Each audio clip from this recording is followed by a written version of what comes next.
Watch closely. The people who seem to receive the most respect are not always the smartest, the kindest, or even the hardest working. In many cases, they simply understand a rule of human psychology that most people never notice. One person is always available, always replying within seconds, always saying yes, always making time for everyone, always giving more than they receive. Another person moves differently. They protect their time. They choose carefully where their energy goes. They are not rude. They are not arrogant. They are not trying to impress anyone. Yet somehow people listen when they speak. People value their attention. People respect their boundaries. And when they walk away, their absence is felt. The question is why? The answer reveals one of the most uncomfortable truths about human nature. Human beings do not judge value as logically as they like to believe. In fact, the human brain constantly relies on shortcuts. It looks for signals. It searches for clues.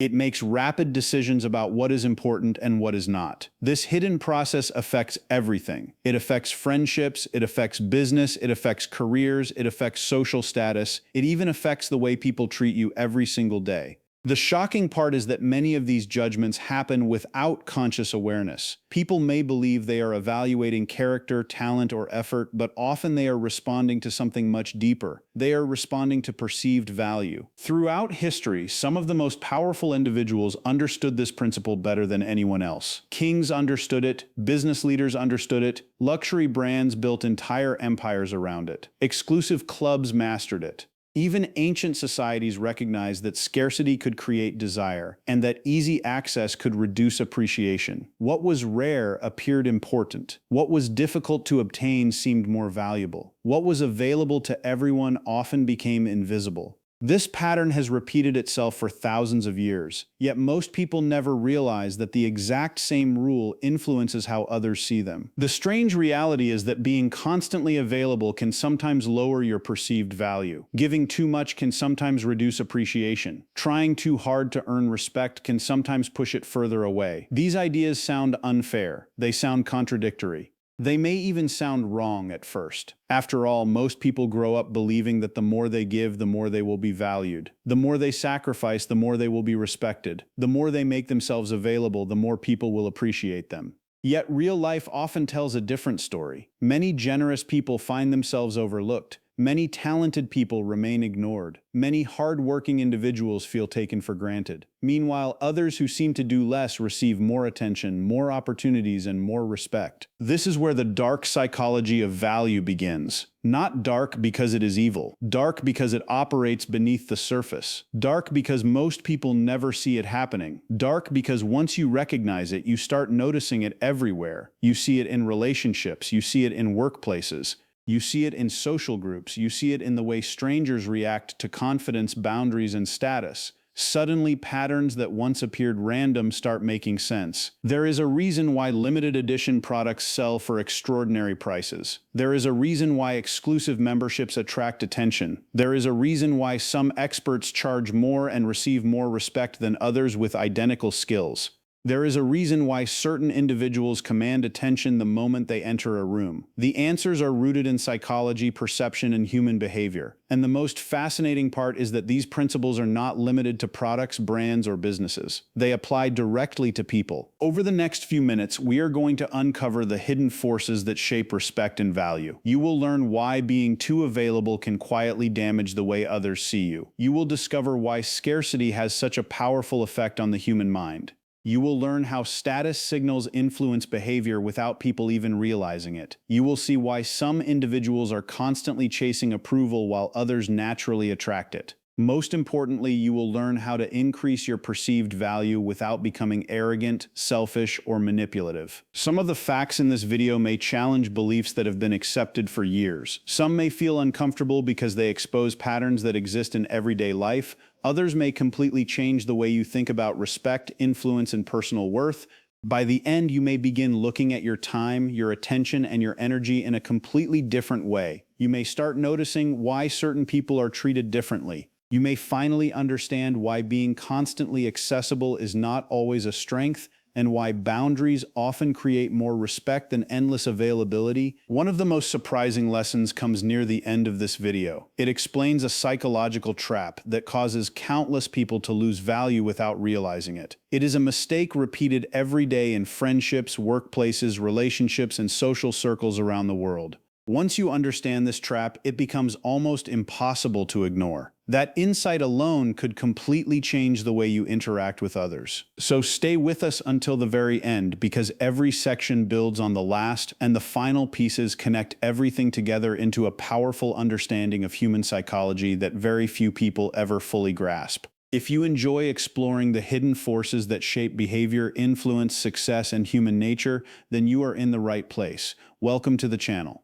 Subscribe now and join us as we uncover the dark psychology of value and reveal why the people who protect their worth are often the ones the world respects the most. The brutal truth about human nature is that people do not always evaluate quality first. Most of the time, they evaluate value first. This happens so quickly that many people do not even realize they are doing it. The human brain is constantly searching for shortcuts. Every day it processes thousands of decisions, impressions, and judgments. To save energy, it often relies on signals rather than deep analysis. This means people frequently decide how valuable something is before they fully understand what it actually is. A luxury watch and a basic watch may tell the exact same time. A designer bag and an ordinary bag may serve the exact same purpose, yet one is treated as special while the other is treated as ordinary. The difference is not always quality, the difference is perception. Luxury brands have understood this for decades. They rarely compete by telling customers that their products function better. Instead, they create an image of exclusivity. They create a feeling that not everyone can have what they offer. The product becomes more than an object. It becomes a symbol.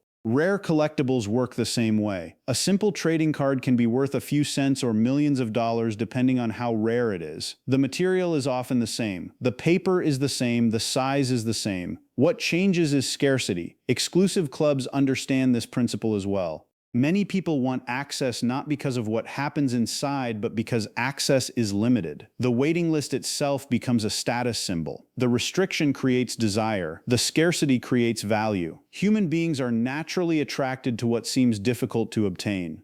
The harder something is to access, the more important it appears. This psychological pattern influences markets, businesses, and social groups, but it also affects the way people see other people. Without realizing it, many individuals apply the same rules to human relationships.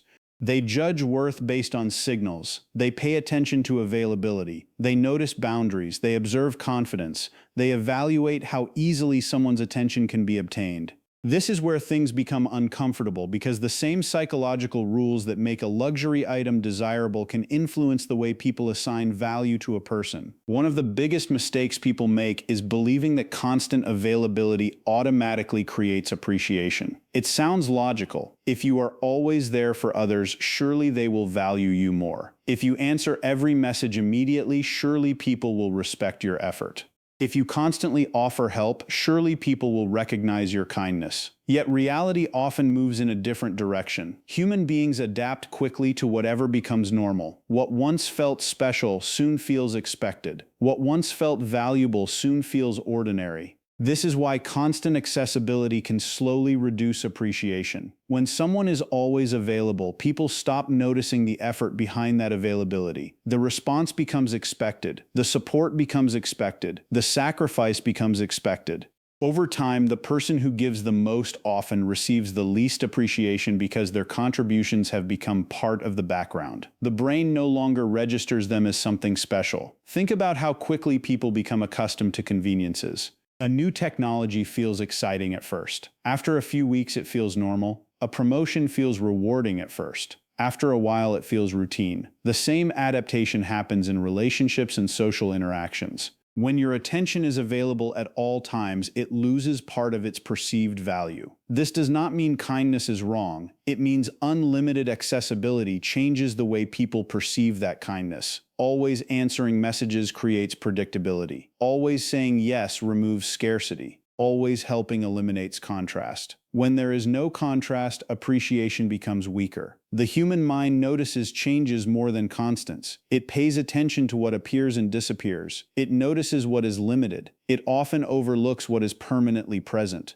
Psychologists sometimes refer to this as a form of overexposure. The more frequently something appears, the less attention it receives. People stop noticing what is always there. This pattern explains why some individuals feel invisible despite constantly giving their energy to others. Their presence has become expected. Their effort has become normal. Their value has become hidden behind familiarity. This same principle appears in another area that surprises many people. Free things are often undervalued. At first glance, this makes little sense. If something is useful and beneficial, why should its price matter? Yet human psychology repeatedly shows that people often assign value based on cost, effort, and sacrifice. Advice is a perfect example. Many people freely share knowledge with friends, family members, and coworkers. They offer solutions to problems, they provide guidance. They spend hours helping others. Yet that advice is frequently ignored. The exact same information, when delivered through a paid consultation, suddenly receives attention and respect. The words are identical. The knowledge is identical. The difference is perception. Payment creates a signal. It tells the brain that the information must have value. The same pattern appears everywhere. Free books are left unread. Purchased books are treated as investments. Free opportunities are postponed. Expensive opportunities are prioritized. Human beings often respect what costs them something because the cost itself becomes evidence of value. Free time suffers from the same problem. People often treat another person's free time as unlimited. They interrupt it, they consume it, they assume it will always be available. When someone never protects their schedule, others begin treating that schedule as open territory. Boundaries disappear. Expectations grow. Requests increase. What started as generosity slowly becomes obligation. Unlimited access creates a subtle psychological effect. It tells people there is no shortage. When there is no shortage, urgency disappears. When urgency disappears, appreciation often follows. This is why unlimited availability can reduce perceived value. Not because people are cruel, but because the human brain naturally reacts differently to abundance and scarcity. When everything about you is available without limits, people subconsciously assign lower value to what you offer. They do not necessarily intend to do this. It happens automatically. Their minds interpret accessibility as abundance and abundance as ordinary. The opposite effect appears when scarcity enters the picture. Scarcity is one of the most powerful forces in human psychology. It attracts attention, it creates desire, it increases focus, it changes behavior. A limited opportunity often receives more attention than an unlimited one. A rare item attracts more interest than a common item. A limited resource feels more important than an abundant resource. This principle affects how people are perceived as well. Scarcity signals importance. It communicates that something must be protected because it cannot be endlessly replaced.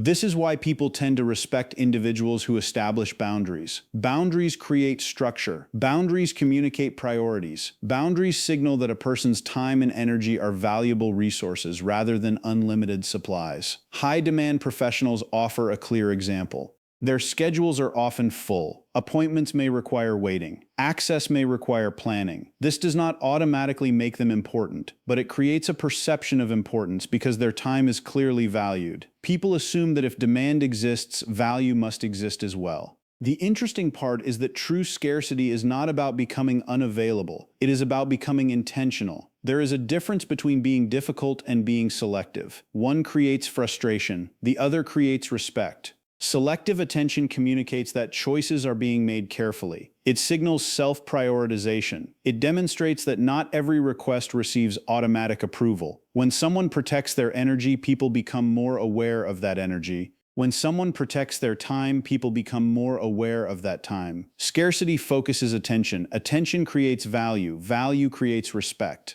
These psychological connections operate beneath the surface of everyday interactions, shaping perceptions in ways that most people never consciously notice. As this video comes to an end, remember that this was never about becoming cold, distant, or arrogant. It was never about manipulating people or playing psychological games. The real lesson is far simpler and far more powerful. Value begins with the way you value yourself. When you constantly give away your time, attention, and energy without limits, people eventually stop seeing them as valuable. Not because you lack worth, but because human nature often overlooks what is always available. The people who earn genuine respect are not necessarily the loudest, the richest, or the most popular. Very often they are the ones who understand the importance of boundaries. They understand that their time matters, their energy matters, their focus matters. They do not try to prove their worth every day because they already know it, and that quiet confidence changes the way the world responds to them. From this moment forward, pay attention to where your energy goes. Pay attention to who receives your time. Pay attention to the habits that make you easily replaceable and the choices that make you truly valuable. Because respect is rarely demanded.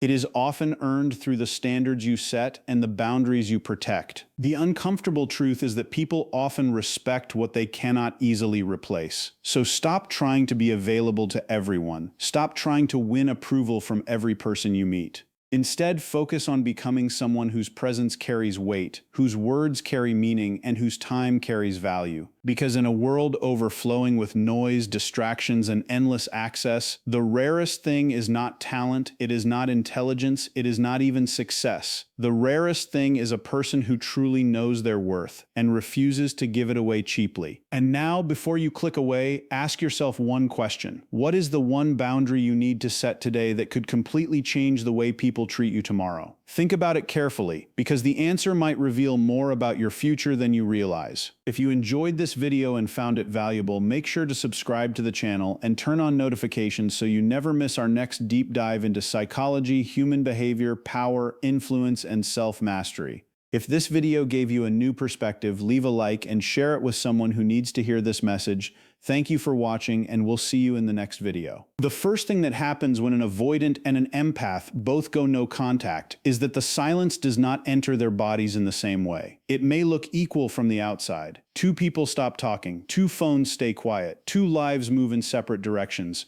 But inside, the experience is completely different. The avoidant often feels the silence as space. The empath often feels the silence as loss. This is the first split. This is where the same no contact becomes two different emotional worlds. For the avoidant, emotions can feel heavy when they come too close. Deep talks can feel like pressure. Questions can feel like control. A partner's need for closeness can feel like a demand, even when it is only a request for love, honesty, or reassurance. So when no contact begins, the avoidant may not feel pain first. They may feel quiet. They may feel room. They may feel like the emotional noise has finally stopped. Their nervous system may calm down because nobody is asking them to open up, explain, soften, or stay present. But the empath is built differently. The empath usually feels connection deeply. They feel tone, they feel distance, they feel small changes in energy. So when the silence begins, it does not feel like peace, it can feel like rejection, it can feel like the ground has been pulled away. The empath may keep checking the phone, not because they are weak, but because their heart is still used to being connected. Their mind may keep searching for meaning. Why did it end like this? Why did they go cold? Did they care at all? Was the love real? This is why no contact can feel unfair in the beginning. The avoidant may look calm, the empath may look emotional, but calm does not always mean healed. Emotional pain does not always mean broken. Sometimes the avoidant is calm because they are far from the feeling. Sometimes the empath is hurting because they are actually processing the feeling. The avoidant may be trying to return to control. The empath may be trying to survive the shock of disconnection. One is moving away from emotion, the other is moving through it. That is why the first days can be so confusing. The empath may think the avoidant has won because they seem untouched. The avoidant may think the empath will come back because that is what has happened before. But silence changes both people slowly. At first, it shows their coping style.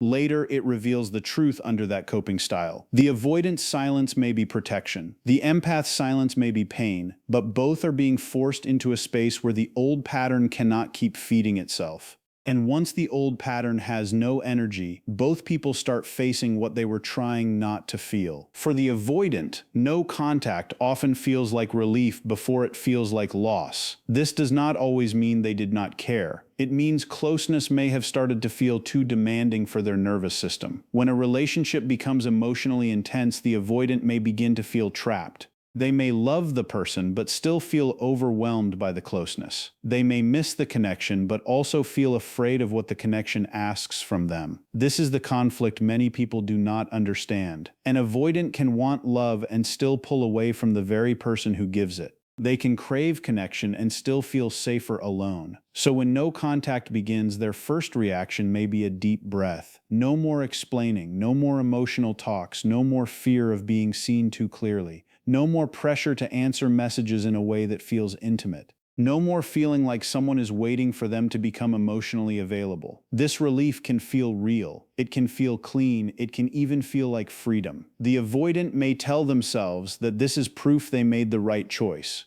They may focus on work, routines, friends, distractions, or independence. They may think, I am better when I am alone. I do not need this stress. I do not need someone asking so much from me. But this relief is often not true healing. It is the nervous system returning to what feels familiar. For many avoidants, distance is familiar, silence is familiar, self-control is familiar, not needing anyone is familiar. So no contact gives them the exact condition their attachment system uses to calm down, but calm is not always peace. Sometimes calm is only the absence of pressure. The avoidant may not miss the empath clearly in the beginning because their mind is still focused on escaping discomfort. They may remember the conflict more than the care. They may remember the hard conversations more than the tenderness. They may focus on the moments where they felt criticized, cornered, or emotionally demanded from. This helps them justify the distance. It helps them keep the door closed. It helps them feel in control. But under the surface, the bond does not always disappear. It can sit quietly. It can wait.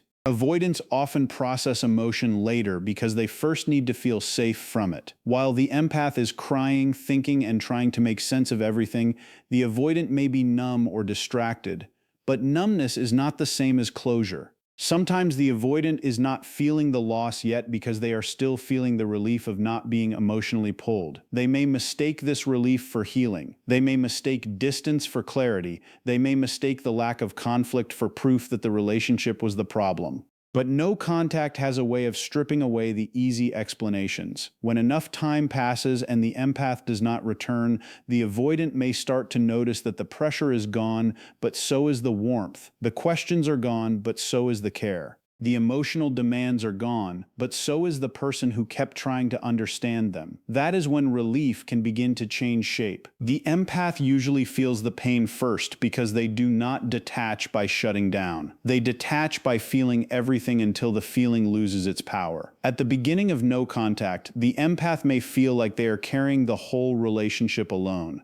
Their mind may replay the last conversation. Their heart may search for the moment everything changed. They may keep asking themselves if they were too much, too emotional, too honest, too available, or too patient. This is one of the painful sides of being deeply empathic. The empath can understand the other person so much that they forget to protect themselves. They may think about the avoidance wounds. They may excuse the distance. They may remember the avoidance good side. They may tell themselves that the avoidant is only scared, only overwhelmed, only unable to express what they feel. And while some of that may be true, it can also keep the empath trapped in emotional labor. The empath may keep doing work for a relationship that is no longer giving anything back. They may analyze, they may forgive silently, they may wait for the avoidant to realize the damage. They may feel guilty for going no contact, even if no contact was the only way to stop bleeding emotionally. This guilt is heavy. It can make the empath want to reach out just to reduce the discomfort. Not because the relationship is healthy,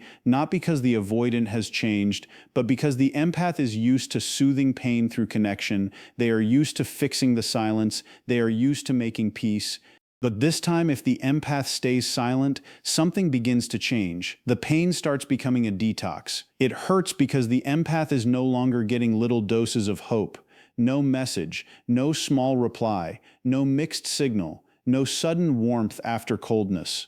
No tiny sign that keeps them emotionally attached. The nervous system begins to withdraw from the cycle, and withdrawal can feel brutal. The empath may feel lonely, they may feel restless, they may feel like they lost not only a person but a role. Because in that relationship, the empath may have become the emotional translator, the patient one, the healer, the one who understood everything. No contact removes that role. It forces the empath to ask a hard question. Who am I when I am not trying to save this connection? That question can feel empty at first, but it is also the beginning of freedom. The empath starts seeing how much energy was going into trying to reach someone who kept stepping back. They start noticing how often their peace depended on the avoidance mood. They start realizing that love should not require constant emotional guessing. This early pain does not mean the empath is losing. It means the empath is finally feeling the cost of overgiving. They may still miss the avoidant. They may still care. They may still hope for an apology. But slowly the pain starts teaching them what the relationship could not. It teaches them that compassion without boundaries becomes self-abandonment. It teaches them that understanding someone does not mean accepting emotional absence forever.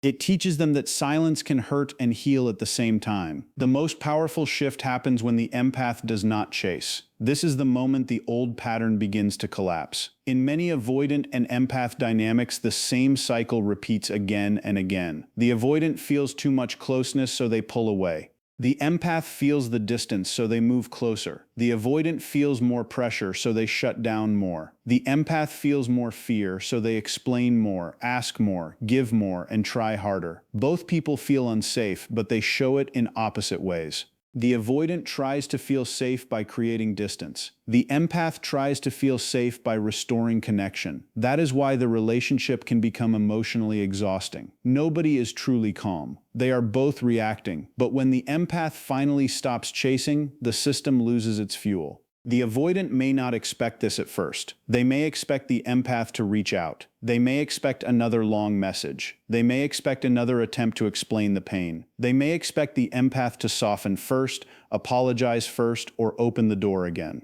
This expectation may not even be conscious. It can be built from the history of the relationship. If the empath always returned, the avoidant may quietly believe they will return again. That belief gives the avoidant hidden reassurance. They can take distance while still feeling emotionally held. They can pull away while still knowing someone cares. They can avoid the hard conversation while still receiving the comfort of being wanted. But when the empath does not chase, that hidden comfort disappears. The avoidant is left with the silence they created, but now the silence has no emotional cushion. Nobody is softening it. Nobody is filling it. Nobody is proving love through pain. This can create confusion inside the avoidant. At first, they may tell themselves the empath is just upset. Then they may think the empath is trying to gain control. Then they may begin to wonder if the empath has really stopped caring. That question can disturb them more than they expected, because as long as the empath was chasing, the avoidant could focus on feeling pressured. But when the empath stops, the avoidant has to face the absence without blaming the empath's intensity. There is no message to criticize, no emotional request to avoid, no conversation to escape, only quiet. And inside that quiet, the avoidant may begin to feel the weight of what they lost. The empath's silence also changes the empath. Every time they do not chase, they take back a small piece of themselves. Every time they do not explain again, they stop teaching someone how to value them. Every time they do not reach for the person who hurt them, they teach their own nervous system that love does not have to mean panic. This is why no contact can become powerful. Not because it punishes the avoidant, not because it proves the empath is stronger, but because it breaks the automatic response. The empath is no longer acting from fear. The avoidant is no longer being protected from consequences by the empath's overgiving. The relationship pattern stands still for the first time. And when a pattern stops moving, both people can finally see what it was doing to them. The avoidant often starts feeling the loss late because their emotional system usually needs distance before it allows feeling to rise. In the beginning, the avoidant may focus on relief. They may feel less pressure. They may feel less watched. They may enjoy the silence because it gives them control again. But as time passes, the silence can begin to change. The space that once felt calming can start feeling too empty. The absence that once felt peaceful can start feeling personal. This is where the delayed impact begins. The avoidant may not sit down and clearly say, "I miss them." It may come in smaller ways. They may think of a joke the empath would understand. They may hear a song and remember a quiet moment. They may pass a place that pulls up a memory. They may check the empath's profile without wanting to admit why. They may wonder if the empath has moved on. They may feel a sudden urge to send a casual message, not a deep one, just enough to test if the door is still open. This is common because avoidants often prefer low-risk contact. A small message feels safer than emotional honesty. A simple question feels safer than saying, "I miss you." A reaction to a story feels safer than accountability. But underneath these small actions, there may be a bigger feeling trying to reach the surface. The avoidant may begin to realize that the empath's presence had been regulating them in ways they did not notice. The empath's warmth, patience, attention, and emotional availability may have become part of the avoidant's world. But because it was always there, the avoidant may have taken it for granted. Only when it is gone do they feel the empty space it leaves behind. This is the painful irony. The avoidant may push away the very connection that made them feel deeply cared for. Then later, when the connection stops chasing them, they begin to feel the loss of being cared for. But feeling loss late does not always mean they are ready to love differently. This is important. Missing someone is not the same as being ready to show up. Regret is not the same as growth. Curiosity is not the same as accountability. The avoidant may feel the loss and still be afraid of closeness. They may reach out and then disappear again. They may test the empath's availability without offering real emotional safety. They may want the comfort back, but not the responsibility that comes with it. This is why the empath must be careful. The avoidant's delayed emotion can feel powerful. It can feel like proof that the bond mattered. It can feel like the moment the empath waited for. But the real question is not whether the avoidant misses them. The real question is whether the avoidant is willing to face the pattern. Are they willing to talk honestly? Are they willing to stop using silence as protection? Are they willing to understand how their distance affected the person who loved them? If not, the late loss may only restart the cycle. Still, inside the avoidant, this stage can be intense. The silence no longer gives only comfort. It begins to ask questions. Why did they stop trying? Why do I feel unsettled now? Why does their absence feel stronger than their presence felt before? And those questions can become the first crack in the avoidant's emotional wall. While the avoidant may start feeling the loss late, the empath may slowly begin to get their power back. This does not happen all at once. At first, the empath may feel weak for missing the avoidant. They may feel ashamed for still caring.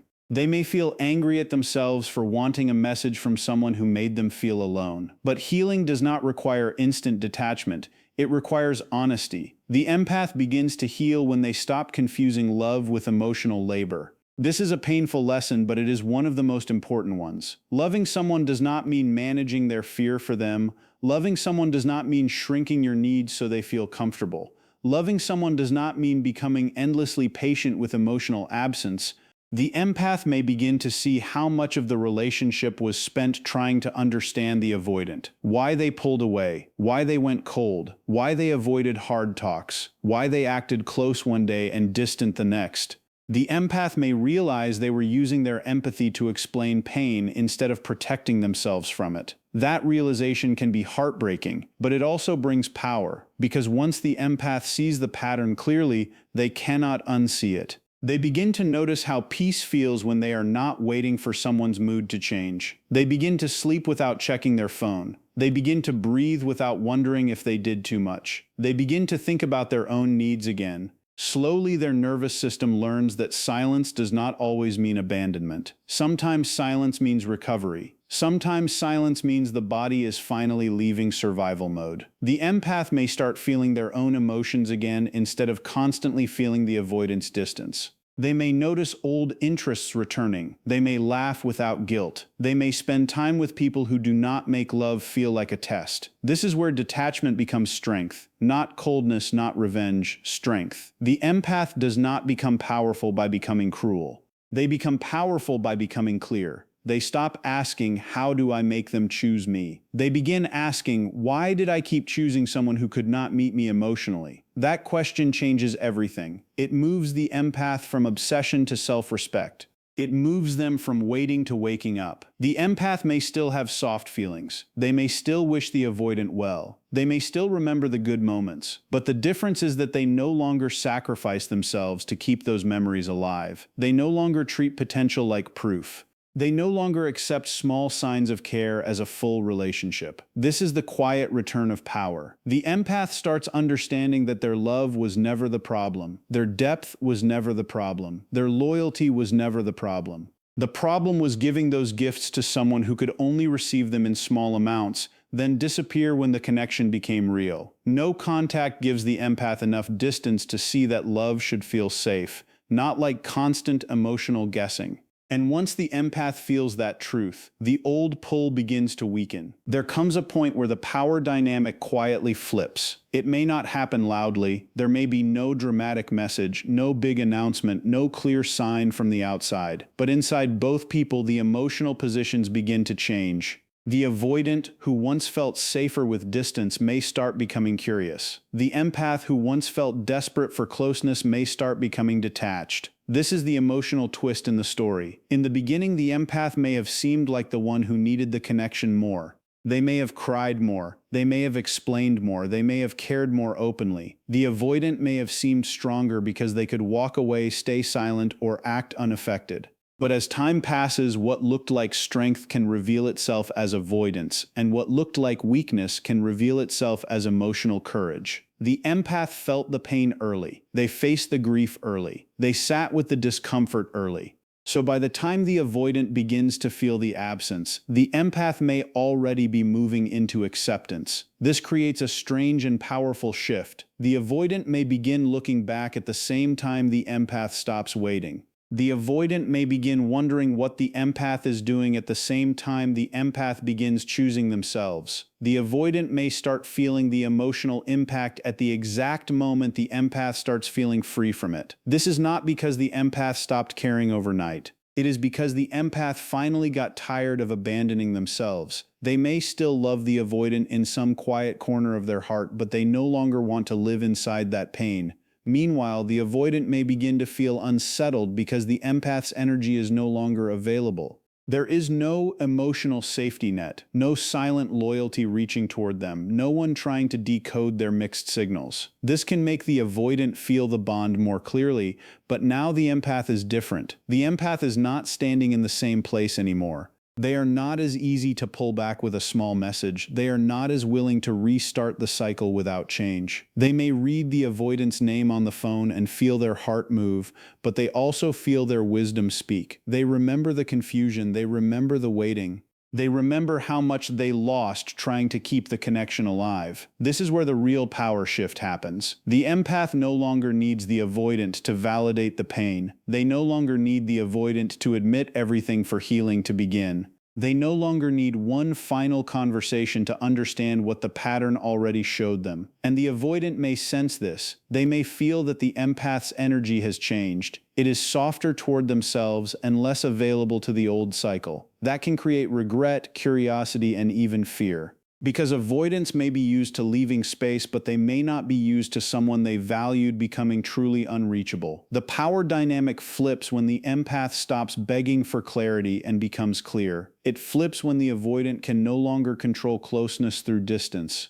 It flips when silence stops being the avoidant's shield and becomes the empath's boundary. If the avoidant and the empath reconnect after no contact, the outcome depends on whether both people have changed the pattern or only missed the comfort. This is where many people get confused. A message after silence can feel powerful. It can feel like fate. It can feel like proof that the connection was too strong to disappear. But a message is not healing. A return is not repair. Missing someone is not the same as becoming safe for them. If the avoidant comes back without accountability and the empath comes back without boundaries, the same cycle can begin again very quickly. At first, it may feel warm. There may be relief. There may be soft words. There may be a sense that the silence proved the bond mattered. But if the deeper issues are not faced, the old pattern waits underneath. The avoidant may enjoy the reconnection until emotions become serious again. The empath may feel hopeful and start giving too much too soon. The avoidant may begin to feel pressure. The empath may begin to feel distance. Then the avoidant pulls back, and the empath starts trying harder. The pain repeats because the pattern was never healed. It was only paused. This is why reconnection must be handled with clarity. The empath must ask, has this person changed, or are they only lonely? Are they ready to talk about what happened, or do they want to skip over the pain? Are they willing to be consistent, or are they only reaching out because they miss the comfort of being loved? These questions matter because empaths can be moved by emotion very quickly. One sincere-sounding message can wake up all the hope they worked hard to calm. But hope needs evidence. Love needs behavior. Words need follow-through. At the same time, the avoidant must also face their side. They must ask themselves if they are returning because they want real closeness or because the empath's absence made them feel abandoned. They must understand that coming back means more than reopening contact. It means learning how to stay present when emotions rise. It means being honest instead of disappearing. It means saying what feels uncomfortable instead of creating confusion. It means understanding that space is healthy only when it is communicated, not when it is used as silent punishment or escape. If both people become self-aware, then no contact can become a turning point. It can show the avoidant how much they lose when they run from vulnerability. It can show the empath how much they lose when they overgive without boundaries. It can teach both people that love is not only chemistry, longing, or emotional intensity. Love also needs safety. It needs responsibility. It needs communication. It needs two people who are willing to look at themselves. But if only one person has grown, reconnection becomes dangerous. If the empath has grown but the avoidant has not, the empath may be pulled back into a bond that asks them to shrink again. If the avoidant has grown but the empath has no boundaries, the empath may still overfunction and prevent real change. Both sides must stop playing their old roles. The avoidant cannot keep being the one who runs when things feel real. The empath cannot keep being the one who carries the emotional weight for both. Reconnection works only when the silence has taught them something. It works when the avoidant returns with honesty, not just curiosity. It works when the empath listens with compassion, but also protects their peace. It works when both people can speak about the past without turning it into blame. It works when the goal is not to restart the old relationship, but to build a healthier one with new rules, new awareness, and real emotional responsibility. In the end, no contact between an avoidant and an empath is not really about who wins. It is not about who looks stronger, who stays silent longer, or who makes the other person suffer more. Real no contact is not a game, it is a mirror. It shows what was real, what was unhealthy, and what only survived because one person kept chasing while the other kept running. When the chasing stops, the truth finally starts to appear. The avoidant may begin to realize that the empath was not the problem. The empath's love was not the problem. Their questions were not always control. Their need for clarity was not weakness. Maybe they were only asking for emotional safety. And sometimes, when the empath is no longer there giving warmth, patience, and understanding, the avoidant finally feels the weight of what they pushed away. But the empath also sees a truth. They realize that love should not feel like begging. It should not feel like waiting for basic care. It should not feel like proving your heart to someone who keeps disappearing when emotions become real. The empath may still care, but they stop losing themselves just to keep a connection alive. That is where peace begins, not when the avoidant comes back, not when the empath gets an apology, but when both people are finally honest about what the silence revealed. No contact is not meant to create cruelty, it is meant to create space. Space to breathe, space to heal, space to stop repeating the same painful cycle. And whether they reconnect or never speak again, the lesson remains the same. Love without self-respect becomes pain, and distance without honesty becomes regret. When both go no contact, the truth finally has room to speak. Now comment below what you think happens first. Does the avoidant feel the loss first, or does the empath heal first? If this video gave you clarity, like it so more people can understand this painful pattern. Subscribe to the channel for more calm, deep, and simple psychology videos about no contact, attachment, detachment, and emotional healing. And share this video with someone who is trying to understand silence, self-respect, and why walking away can sometimes be the beginning of peace.